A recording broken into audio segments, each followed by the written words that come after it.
The left-wing liberal climate hysteria knows no bounds, not even when tragedy strikes. The daughter of a woman who died of heat stroke back in 2021 is now filing a first-of-its-kind lawsuit against oil companies, blaming them for her mother's wrongful death, claiming that the fossil fuel industry is at fault for extreme global warming. Temperatures rose to 108 degrees in the state of Washington when authorities found the woman, Juliana Leon is her name, during a heat wave. At that point, she had died of overheating with her body temperature at 110 degrees. The filing claims, quote, defendants knew that their fossil fuel products were already altering the Earth's atmosphere. The extreme heat that killed Julie was directly linked to fossil fuel-driven alteration of the climate, end quote. This lawsuit filed this week named 7 companies, including Shell, Chevron, and ExxonMobil, among others. The suit marks the first of its kind, and if the oil companies lose it, it could crack open a Pandora's box of climate change-driven litigation in the future. Even if they win it, the climate crackpots will still forge ahead. I'm sure. With all the lawyers' money.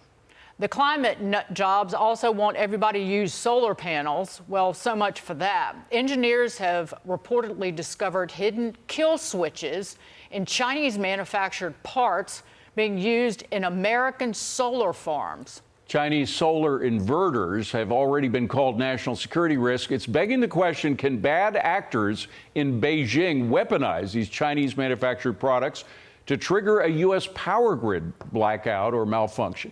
FCC Commissioner Nathan Simington joins us now. Commissioner, thanks for being here. You know, what's incredible when I first heard about this story is that it was way back in 2019 when I thought Congress decided that we weren't going to have any more of these Huawei systems installed on U.S. soil, because Huawei is the group behind all of this spyware stuff. So what happened to that 2019 passage of an anti-Huawei bill?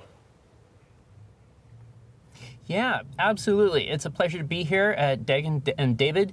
So the Huawei is one manufacturer of photovoltaic inverters, so the devices that convert the DC power generated in a solar panel into AC power that can be injected into the grid. However, Huawei is only one of several manufacturers. In fact, Chinese companies own between 70 and 80% of the total worldwide market in PV inverters, with 9 of the top 10 companies. So even if you get Huawei out, you're no closer to getting Chinese equipment out.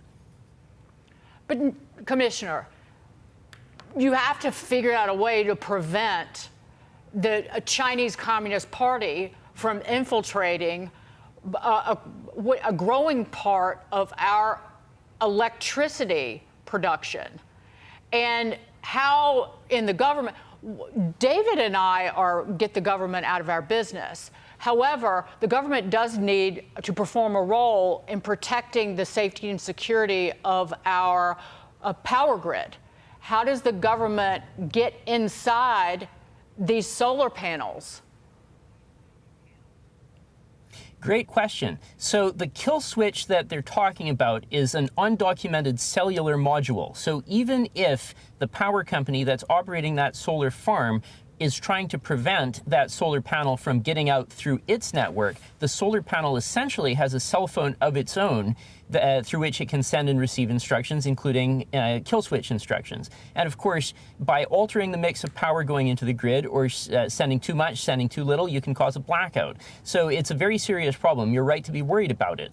The problem is, with everything connected, everything online, everything wireless, everything in some sense on the internet, we can't assume that anything is secure, and therefore we have to take a very hard line across all domains. This might be Department of Energy, it might be the FCC, it might be on import restrictions, it might simply be through bolstering our own domestic industry, because after all, this is a technology that originated in the United States before being scaled up massively in the People's Republic of China.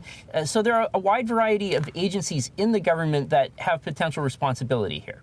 I just wonder why your FCC predecessors didn't see this. Of course, the spyware wasn't in the product descriptions. but they should have seen some of this before. We got to leave it here. Yes or no on that question? Shouldn't they, your predecessors, have seen this? Well, with this, of course, the difficulty is that the FCC licenses wireless networking equipment for import and sale into the United States. But essentially, we're talking about a case of smuggling here. Right, if we had known that that module were on there, that would be one question. But it simply wasn't in the trade manifest. And this isn't the first time either that we've run into something like this. It's also happened with ship-to-shore cranes. Gotcha. Commissioner, we got to leave it at that. It's Nathan generally Simington, a pervasive problem. Thank you very much for being here. Have a great weekend.